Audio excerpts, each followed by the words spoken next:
Hi, everybody. Steve Paikin here. I think we have a bit of a special treat for you this week. You know, most of the time on this podcast, we're talking to newsmakers and politicians and tackling some of the tougher issues that are taking place in Canada these days. We're going to get away from that this week. A few weeks ago, I was invited to interview somebody at the Forest City Film Festival in London, Ontario. Why? Well, because I happen to know pretty well, in fact, I've known him my whole life, the guy who was the man of the hour. Let me take you back. Several years ago, there was a program on television. It was the #1 rated drama on North American television. It was called House, and it was starring Hugh Laurie, you know, that fantastic, brilliant British actor. Well, the show was created by a guy from London, Ontario named David Shore, and it just so happens that I've known David Shore my whole life. Our dads were roommates at the University of Western Ontario. So I got invited to come to the Forest City Film Festival in London and do an interview with David on stage. David thought that his friend Hugh Laurie would be participating in the interview as well, and as it turns out, he was in for a big shock. Oh yeah, Hugh participated all right, but not by Zoom, as everybody thought. Hugh showed up and surprised him, and that was pretty cool. Anyway, Hugh Laurie and David Shore, one-on-one? No, two-on-one on the Paikin Podcast, coming right up.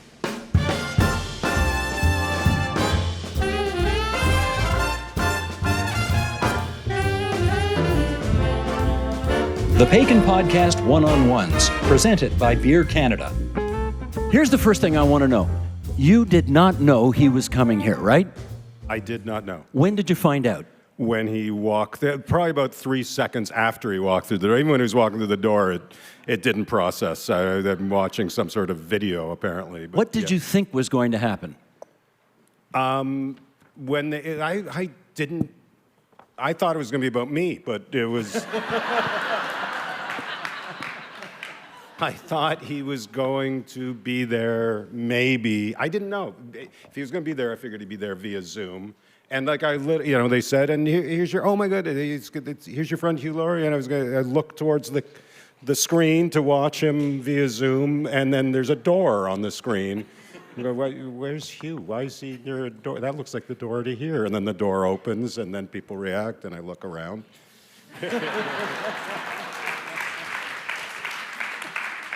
Hugh, could you describe what you saw in David when you saw the look of surprise on his face? I don't think I've ever surprised David before. In 15, 20 years, I don't think I've ever surprised him or seen him surprised by anybody else. He's a very cool, laconic sort of a fellow. So to see him stutter or stagger in any way is immensely satisfying.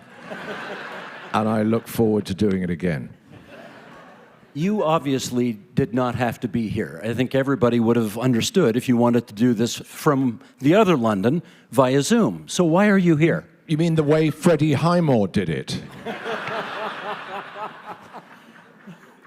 Yes, that would have been the cheaper option, and that did actually occur to me when I was halfway across the Atlantic on Thursday. I thought, this is the stupidest thing I've ever done. This just makes no sense at all. But no, I'm so thrilled to be here, and it's so the award is so deserved of my the things I owe David are incalculable. So I owe him everything. It's been the most extraordinary adventure we had together, but the adventure was created by him, and I just got adventure wouldn't have happened without him. Now, come on. I actually have cast so many people in my head who would have done House, and I just kept... In fact, it varied from day to day. I would say, Oliver Platt, he would have been great. Yeah, I did that every day. You would grant that he maybe owes you a little something as well. I understand you feel you owe him, but he kind of owes you too, right? I'm not sure he thinks that. I don't know. When he got his star on the Walk of Fame, I showed up, but that was me driving across town. and at that point, I felt we were even. So Can we do a little... I owe, yeah. Okay. I owe him. Can we do a little back history here? Because I think this audience would like to know a little bit more about the relationship between you two and how much of it existed before House and then what happened to it after House. So, David, how well did you know Hugh before you cast him? I knew his work, a little bit of his work. You know, he was the dad in Stuart Little.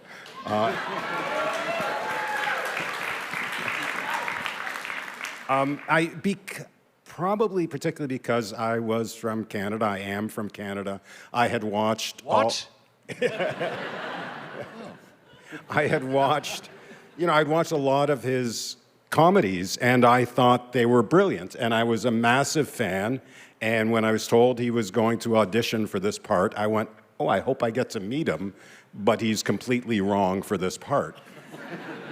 And then he put himself on tape and was a genius. I mean, you can see that audition on YouTube, and it was the part. It was there from, we hadn't even spoken to each other. He hadn't even read the entire script at that point. No. And he had just read those scenes and was just perfect. Why did you think he would not be right for the part? Because what was...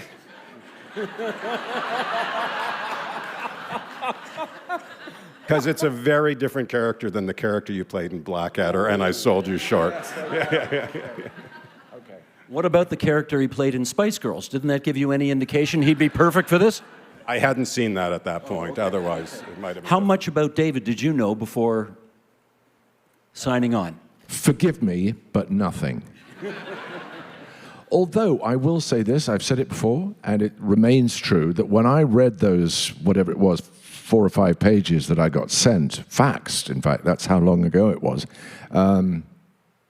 I felt not only I got this sort of thrill of thinking, oh, I think I know who this character is, and I think I might have a chance of being able to do this and get it right. But I also thought, and this is even rarer, I thought I know the person who's written this. I feel like I know the way they think and the way their attitude to the world.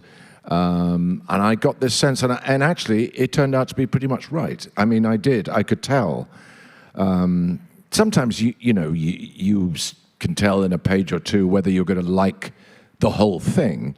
But in this case, it was getting to know the character and David in the matter of 4 or 5 pages, which was remarkable. And as you got to know each other, did you hit it off instantly? Did it take a little while? How did that develop?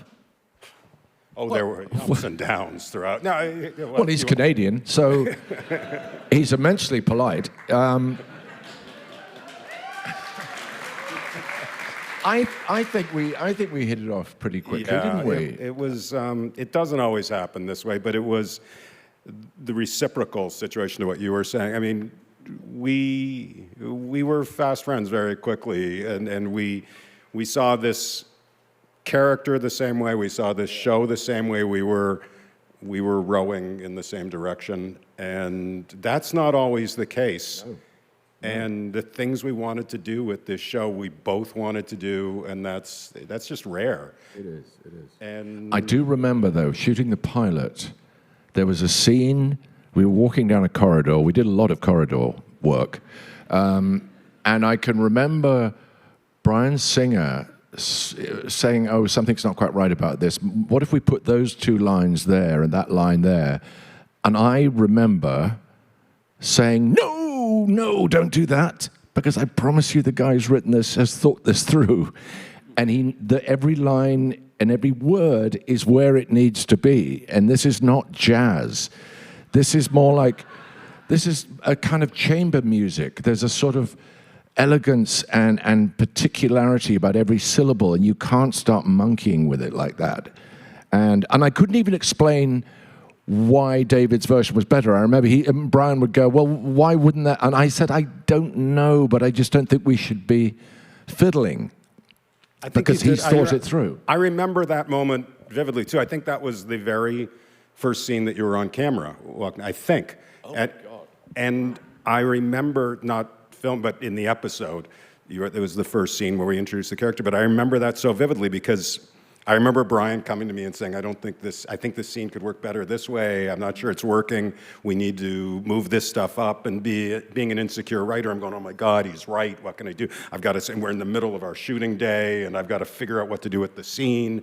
And we were talking about it for a while, and then you came over and went, hey, what's going on? And we said, we're thinking of it. And you went, no. But you had a reason. I don't remember the reasons exactly. I don't think I did have a reason. I don't think I did. I just sensed that it was the way it was because a very clever person had sensed that. Also, what's kind of interesting, you sort of referring to this, is that you were not as confident then as you became. Oh. You grew into the sort of. I've lost that. I do have to say he was pretty arrogant as a kid when I knew him, so you know. Is that true?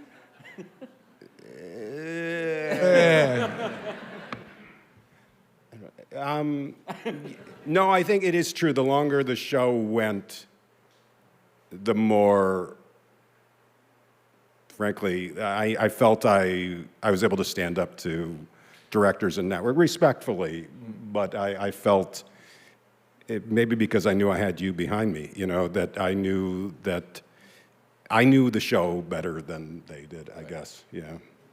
Who made the decision that House should not have the same accent as Hugh? I guess I did, yeah. I mean, it was in some ways, it was written before we cast him, and our director wanted an all-American guy, and there's a story of Hugh's tape coming in, and Brian just coming to, this is our guy, this is the guy, this is the all-American guy we need. And because he really did nail it. And this is my reason for sticking with the American and being an American is somewhat of a dismissal of American audiences, I guess, because I knew the character was odd. I knew the character was different, and I didn't want the audience to be able to go, oh, he's odd, but he's a foreigner. So, and just kind of dismiss it. I wanted them to feel he was one of them, but just different for his reasons. Yeah. Did you ever consider, Hugh, going to bat for the English accent as opposed to the American accent? No, I didn't, but we did try. I think we tried one scene. I can't remember if it was rehearsal or actually in the pilot, and I think I got about 6 words in, and Brian went, nah. Jesse Spencer was, his character is originally from San Diego, right, and we let him do the Aussie accent. Now, you joked a little while ago. Mate, I would come down to the set, and Hugh was in a bit of a mood sometimes. And I would think, oh, what have I done to upset him? What is in the script that he is obviously rightly having a problem with, or is it, hopefully it's the director, not me. And then I'd come up to him, and it would invariably be, I can't say. I'm having, when I hear this is Hugh speaking, when I hear myself saying coronary artery. Impossible. I don't even think Americans say it right. Yes, coronary artery, federal court order, impossible. The R's. And so, but that's this, like I would say, doesn't it can be just, we can change that. We'll talk to the doctor, we'll come up with a different thing. You go, no, don't you dare. Yeah. He insists. I think the only one I did change more than once was New York to Manhattan. I found easier to say. Unfortunately, most of the events took place in Manhattan, but New York is a particularly difficult one. I could never get that to sound right. But as I say, I think a lot of Americans get it wrong too. It's odd. Now, David, you made a joke a while ago about him not being the only person you considered for the role. Was that a fact? Yeah, it was hilarious. No, we read dozens of people, and put offers out to a few people, and none of them were any good. I mean, it really was really good actors, they just didn't get it. And then it was really eye-opening. It was so wonderful. When I saw that tape, that's the All-American, it was amazing. I mean, it was, oh yeah, this is good. Up till that moment, I'd gone, I'm not sure this is any good. And then you read it, but that's part of, I think that is what, I think you and I were responding to the same stuff the same way, and you brought it to the screen. So thank you. And how much did, there we go. How much did you feel you had to compete with others to get this part? I was only aware of competing with myself. That sounds glib, but as an actor, have been a disastrous auditioner. I think I've only ever got 2 roles out of 1,000 auditions. This was one of those occasions, actually I can't think of another one, when I was determined that whatever else happened, I would not leave the audition thinking, damn it, why didn't I do? So I actually did work. I arrived about a week before we were supposed to meet, and I paced up and down in a hotel room, going over and over and adjusting it and thinking, that's too fast, too slow, too loud, over and over, because I was just determined. I felt like I was competing with the terrible auditions I'd done myself in the previous years. I went out to try and buy a cane in Los Angeles to rehearse with. Strangely enough, you can't buy a cane in Los Angeles. They are so terrified of death and mortality that they hide all that stuff away. You just can't buy one. So I bought an umbrella instead, which is quite easy to buy, even though it never rains in Los Angeles. It's really strange. They're very strange people. But I did work very hard because I thought I was competing with past failures. We got a little ad read from Beer Canada. Canada, as we all know, is in an affordability crisis. It's ongoing, and no doubt it affects you. Canadians have the right to know whether their governments are making life more or less affordable. The organization representing Canada's brewers wonder if you knew that in Canada, 46% of the price of beer is government taxation. Yes, Canada imposes higher taxes on beer than any of the other great beer nations. Higher than Germany, Belgium, Mexico, the US, the UK, Brazil, Denmark, and Ireland. At 46%, it's higher than any other country in the G7 as well. And Canada's already very high beer taxes go up annually and automatically. Beer Canada says the powers that be hope you won't notice. They call it sneaky, and they think that automatic is not democratic. And now that you know, you can do something about it. Beer Canada would like you to help stop this practice of automatic beer tax hikes. So go to this website, hereforbeer.ca. That's hereforbeer.ca, and ask yourself, why does the best beer nation in the world have the worst beer taxation? That's a message in the interest of fairness and transparency from our friends at Beer Canada. You know, you may not remember this, but when you and I, David, talked about this role many years ago, we sort of figured out that the character of House was you. And I wonder, Hugh, somebody agreed with me pretty quickly on that. I agree with someone. Well, and I wonder if you knew that, Hugh, that you were playing a character that was essentially David Shore. I suppose it dawned on me pretty quickly, yes, because we just discussing things with David in the run-up to the shooting of the pilot. I just thought, oh yeah, of course. Well, he's going to think that because this is the way he looks at the world, and that is the way House looks at the world, and it's partly the way I look at the world. I'm not saying we're identical. We're not. Oh no. Oh no. But we share a lot of attitudes and ideas about medicine, science, rational thought, society, politics. You know, we do share a lot. But yes, we pretty quickly I realized that he was House. Yeah. And when you go ahead, David. Sorry. No medical degree. I'm obviously not as smart as Dr. House, but yes, it was my the things he ranted about were things I believed in very strongly. Yes, I mean, his curmudgeonly side is definitely you. Sorry. Thank you. Yeah. No, it was at the beginning of the show. People, what's he based on? And he was based on Sherlock Holmes a bit. And, is there somebody that inspired? And when he was an asshole, when he was just an asshole at the beginning of the show, people just thought he was an asshole, which he was much more than that. But I didn't want to say it was me because he was an asshole. And then it evolved into this sex symbol, and it became even more awkward for me to say it was me. So I brought the asshole, and he turned it into a sex symbol.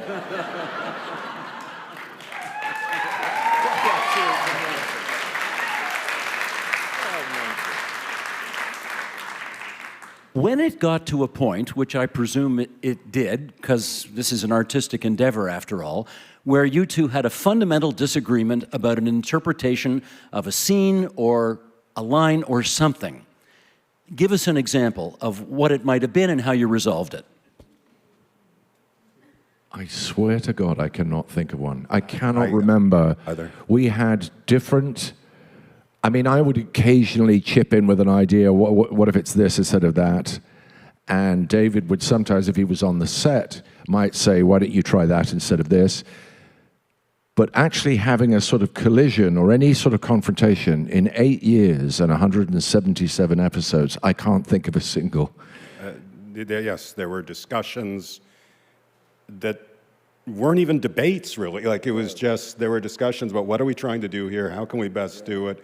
But no, there was never a clash, I don't think. It was all very polite because it turns out I too am Canadian.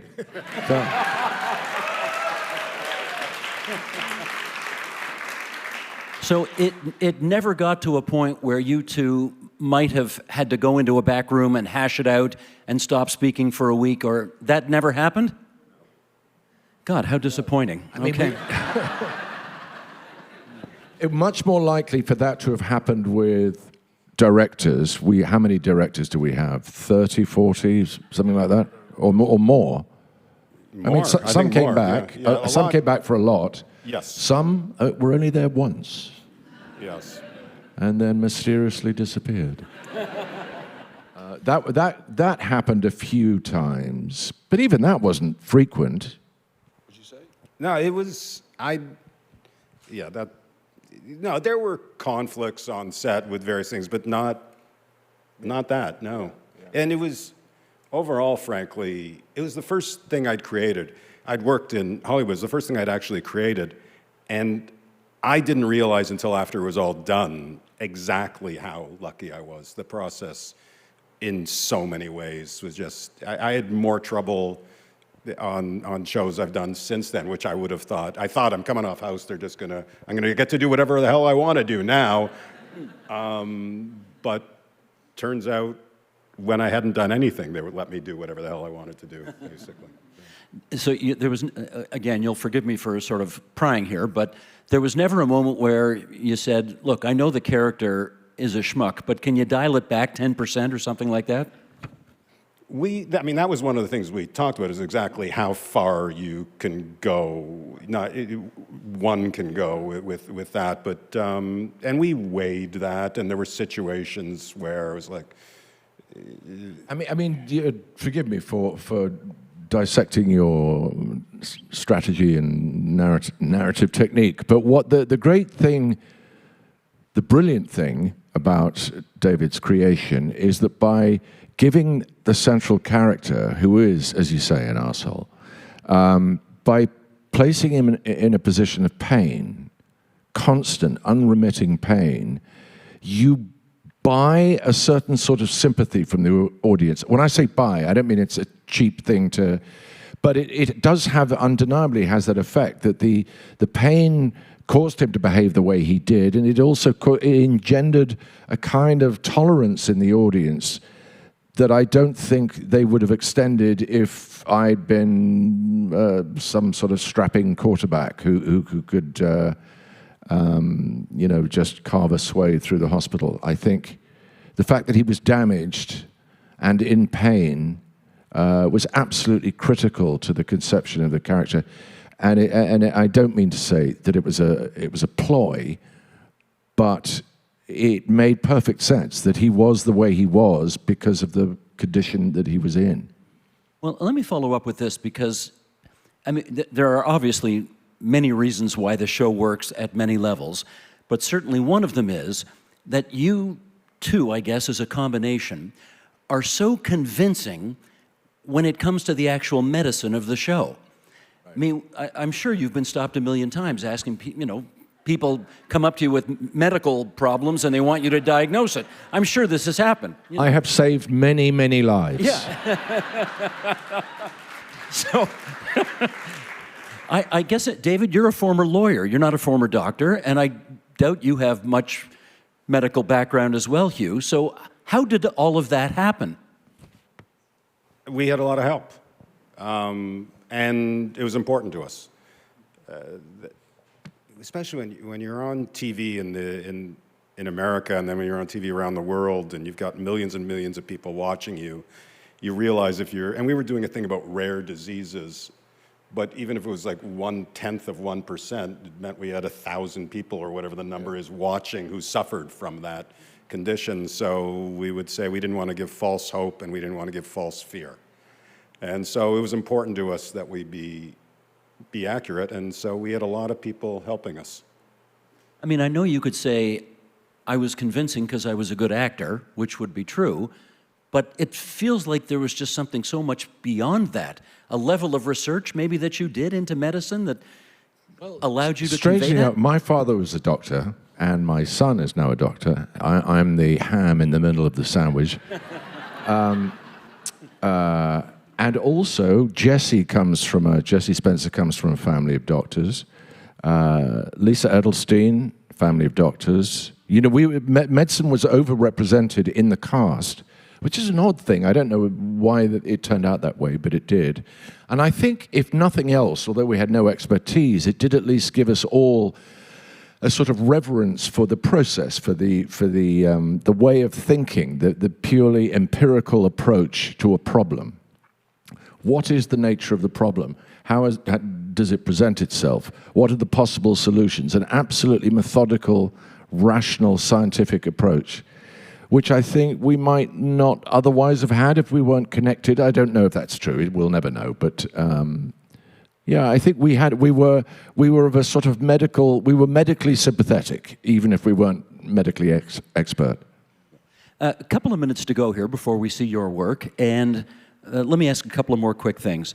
It is not unusual for hit television programs to take some time off and then come back on the big screen as a motion picture. Has there been any discussion of that? Yeah, we're doing it without you.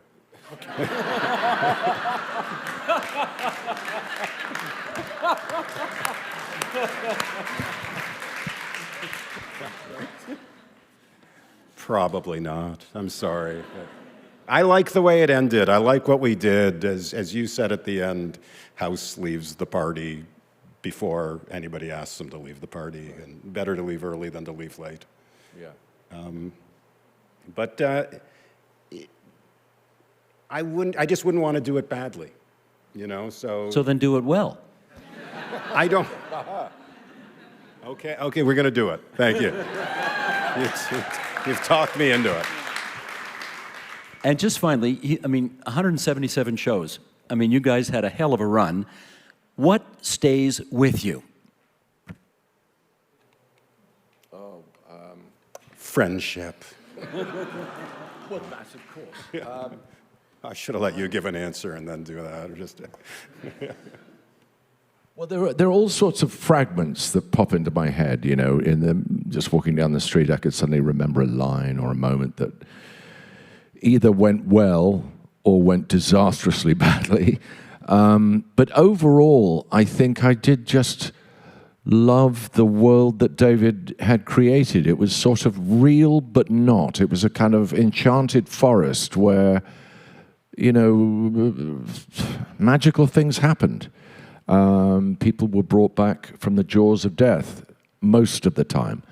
And it also, I hope, the fact that it gave people an understanding of the fact that the practice of medicine is almost as much art as science, that as brilliant as these people may be, it's not just a question of a blood test, you press a button, you get an answer saying this is what you've got. Some of the stories we told, I think it's right to say, unfolded over decades. We had to compress, or David had to compress them, obviously, but it requires a strange sort of artistry to actually gauge what is really going wrong in someone's body, or someone's brain, even. And I think that was a noble endeavor to actually remind people of our fragility and our good fortune in surviving because of our fragility, all sorts of things that I thought that make, still to this day, make me proud. I am immensely proud to have been part of it. David, what stays with you? That character, yeah, I mean, I'm just so proud and grateful to have been part of it. And it was just such a joy to be able to be at my computer and write a line and not know exactly what he was going to do with it, but know I'm going to enjoy what he does with it. And it freed me up to do whatever I want, which is, again, extraordinarily rare. And even that is the one temptation to do more is every now and again I'll think of something, I'll see something, and I'll wonder what House would have done with that. And, yeah, it's just that character is out there. It's wonderful. It's wonderful. It is. So were you too. Ladies and gentlemen, Hugh Laurie, David Shore.